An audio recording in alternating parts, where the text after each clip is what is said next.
Hello, Mark. My name is Emily Wang Yiqing. My student number is S06410001. I'm a sophomore and major in English. I'm going to present How Revenge Porn Turns Lives Upside Down by Darieth.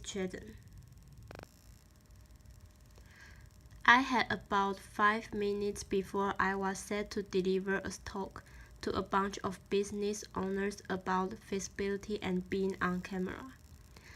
After all, I was the so-called expert there, the former 20-year television news anchor and life and business coach. I happened to take a look down at my cell phone just to catch the time, and I noticed that I had a missed call from my ex-husband. I can still hear his voice. Darieth, what is going on? I just got a call from some strange man who told me to go to this website. And now I'm looking at all of these photos of you naked. Your private parts are all over this website. Who's seen this? I couldn't think, I couldn't breathe. I was so humiliated and so embarrassed and so ashamed. I felt like my world has come to an end. And yet, this began for me months of pain and depression and anger and confusion and silence. My manipulative, jealous stalker ex-boyfriend did exactly what he said he would do. He put up a website with my name on it, and he posted this, and several explicit photos that he had taken of me while I was asleep. Living with him in Jamaica for months prior to that, he had been sending me written text messages like this.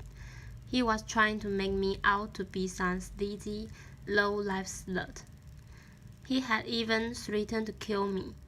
He told me that he would shoot me in my head and stab me in my heart, simply because I wanted to end the controlling relationship. I couldn't believe this was happening to me. I didn't even know what to call it. You might know it as cyber harassment or cyberbullying. The media calls it revenge porn. I now call it digital domestic violence.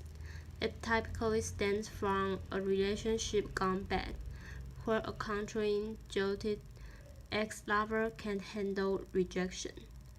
So when they can't physically put their hands on you, they use different weapons, cell phones and laptops, ammunition, photos, videos, explicit information, content all posted online without your consent.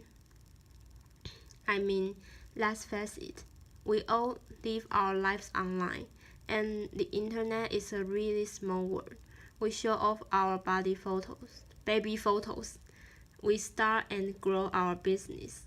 We make new relationships. We let the world in, one Facebook like at a time. And you know what I found? An even smaller world. 1 in 25 women say they have been impacted by revenge porn. For women under the age of 30, that number looks like 1 in 10, and that leaves a few of you in this audience as potential victims. You want to know what's even more alarming? Lack of legislation and laws to adequately protect victims and punish perpetrators. There's only one federal bill pending. It's called the Enough Act by Senator Kamala Harris. It would criminalize revenge porn, but that could take years to pass. So what are we left with in the meantime? Francis civil misdemeanors. Currently, only 40 states and D.C. have some laws in place for revenge porn, and those penalties vary. We are talking 500 fines. $500? Are you kidding me? Women are losing their jobs. They are suffering from damaged relationships and damaged reputations. They are falling into illness and depression. and the suicide rates are climbing. You are looking at a woman who spent 11 months in court, 13 trips to the courthouse, and thousands of dollars in legal fees, just to get two things: a protection from cyber stalking and cyber abuse, otherwise known as a PFA, and language from a judge that would force a third-party internet company to remove the content. It's expensive, complicated, and confusing. And worse, legal loopholes and jurisdictional issues dragged this out for months, while my private parts were on display for months. How would you feel if your naked body was exposed for the world to see, and you waited helplessly for the content to be removed? Eventually, I stumbled on a private company to issue a DMCA notice to shut the website down. DMCA, Digital Millennium Copyright Act. It's a law that regulates digital material and content broadly. The aim of the DMCA is to protect both copyright owners and consumers. So get this: people who take and share nude photos own the rights to those selfies. So they should be able to issue a DMCA to have the content removed. But not so fast.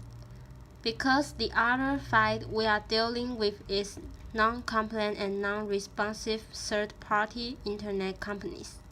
And oh, by the way, even in consenting relationships, just because you get a nude photo or a neck pic does not give you the right to share it, even without the intent to do harm. Back to my case, which happens to be further complicated because he was stalking and harassing me from another country, making it nearly impossible to get help here.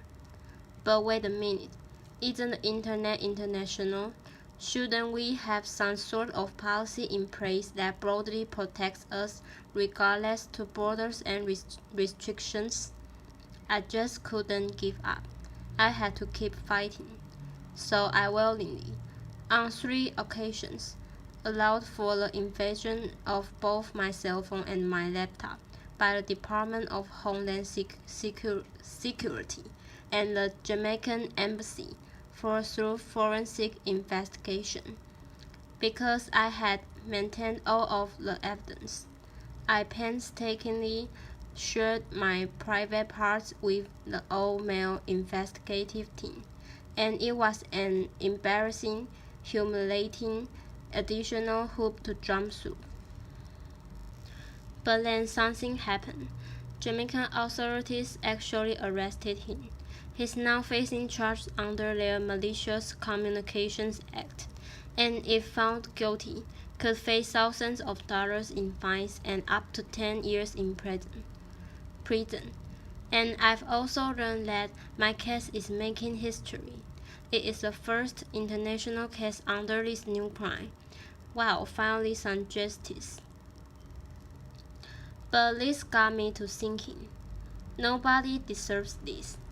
Nobody deserves this level of humiliation and having to jump through all of these hoops.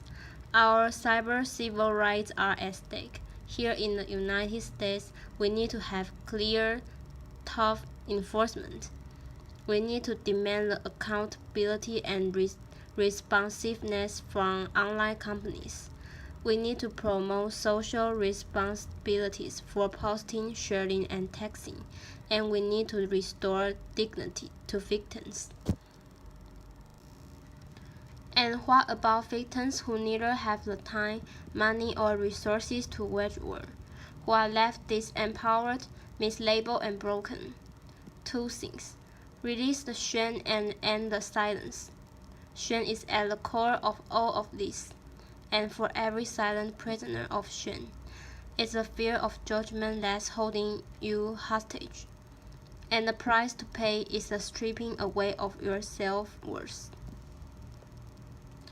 The day I ended my silence, I free myself from shame, and I free myself from the fear of judgment from the one person who I saw who would judge me to the most, my son, who actually told me, "Mom, you are the strongest person that I know. You can get through this. And besides, Mom, he chose the wrong woman to mess with." Laughter. Applause. It was on that day that I decided to use my platform and my story and my voice. And to get started, I asked myself this one simple question: who do I need to become now? That question, in the face of everything that I was challenged with, transformed my life and had me thinking about all kinds of possibilities. I now own my story. I speak my truth, and I'm narrating a new chapter in my life. It's called 50 Shades of Silence. It's a global social justice project, and we are working to